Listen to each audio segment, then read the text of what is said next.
Hey everyone, this is Jack from the Cardboard Herald, and today we are taking a look at the sophomore design by Tiny Town's designer Peter McPherson, also published by AEG, Wormholes. And I should point out that if you followed this channel's history at all, you've heard me talk about Tiny Towns in one way or another, a game that I hold in very high esteem. So expectations were high going into Wormholes. I don't think I'm going to do a lot in terms of direct comparisons because they are two very different games, but that is a little bit of backstory here, and I'll talk a little bit more about that on the outro. So without further ado, let's get into what is this game. So Wormholes is a pick up and deliver infrastructure building game throughout space where you are effectively a galactic bus driver taking people to their chosen destination planets and hopefully using these wormholes that are going to be established by you and other players to do it effectively for a bunch of points. Your turns are simple. You have 3 moves that you can make in direct spaces from one space to another, and you can also, as free actions, put out wormholes, take wormholes from one to another. You can pick up new cards if you're next to a planet, and you can deliver playing a card that matches the planet that you're next to in order to acquire some points. So all of this really comes down to these wormholes that you're going to be putting out. These wormholes are in a stack of your color in ascending order with numbers of 1 through 5 to each of those numbers. And so when you put down your first wormhole, it's just an inactive wormhole. It can't do anything. It's just kind of hovering out there in space. But when you put out the corresponding wormhole, then you flip both of those over and they are an active wormhole that any player can move between as a free action from one to another. And if you utilize another player's wormhole, then they get a point because it's like, hey, yo, I'm going to use your route. Take a little governmental kickback, which is cool. That's a big part of the game, is anticipating both where you want to go and setting up routes that other players are going to be tempted to take advantage of. Beyond doing this in order to make those deliveries and setting up these juicy routes, the reason that you're trying to expand out into the boards, the depths of space, is that if you are the first person to put a wormhole token next to a planet, you get an exploration token, which is also worth points. And once that exploration token stack runs dry, meaning there is at least one wormhole next to every planet on the board, then that triggers the end of the game. You finish out the current round, and then there are 3 more rounds left for people to make whatever deliveries that they want to, and that is the entire game. Simple, right? Well, let's talk about what makes it cool.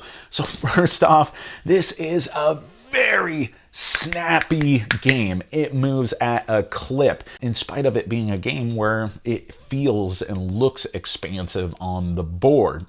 Now, another highlight of this is that my 7-year-old was one of the people who was playing, and he was able to understand the rules fully as I explained them, and within about halfway of the game, he fully understood the strategy behind the game. He knew what a good decision was, a bad decision was. So what I'm really saying is that this is a game that is really easy to learn, it's really easy to teach, and is a great game that's suitable for younger gamers, for inexperienced gamers, for gamers who don't like really complex games. It is right in that wheelhouse. Now, as far as me, an experienced gamer who tends to like a lot of depth in games, the biggest highlight of actually playing the game is when you're at the end of the game in the last few rounds and there's all of these wormholes out and you can just pating, pating, pating, pating all over the board.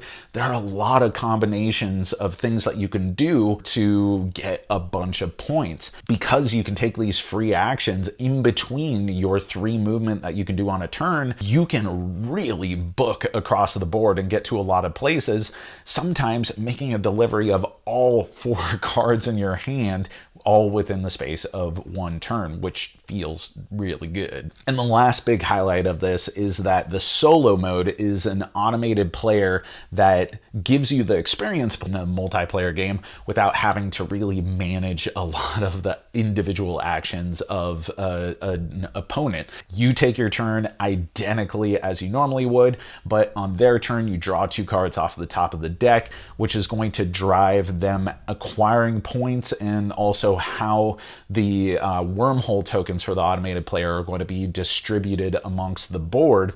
And those are going to be the infrastructure that you can still use, of course, giving them points as you play the game. They collect exploration tokens, they get points for you using the wormholes, they get points for all the different deliveries to planets like normal, and you play your game the same. It's a really simple, clean, elegant system that I was really impressed with. As far as what doesn't work, the game is pretty narrow. It is exactly what you think it is from my description of the game, and it doesn't have any hidden depth beyond that. There are going to be decisions that you're making, and there are definitely good decisions and there are bad decisions, but it's not a game where you're going to have many unique feeling turns. You're doing effectively the same thing, just going, how do I make the shortest path in order to get points right now and set it up so I can get some points later on, which is another way of saying that there's very little tension. And some turns are just like, okay, well, I guess I'm making my way over to this planet here. No one's really interfering with me doing that. I know that no one's going to be able to make it there first. So my turn is just, I move 3 in the cold blackness of space, and it's your turn. And then some turns are like, I do a billion things and that's awesome.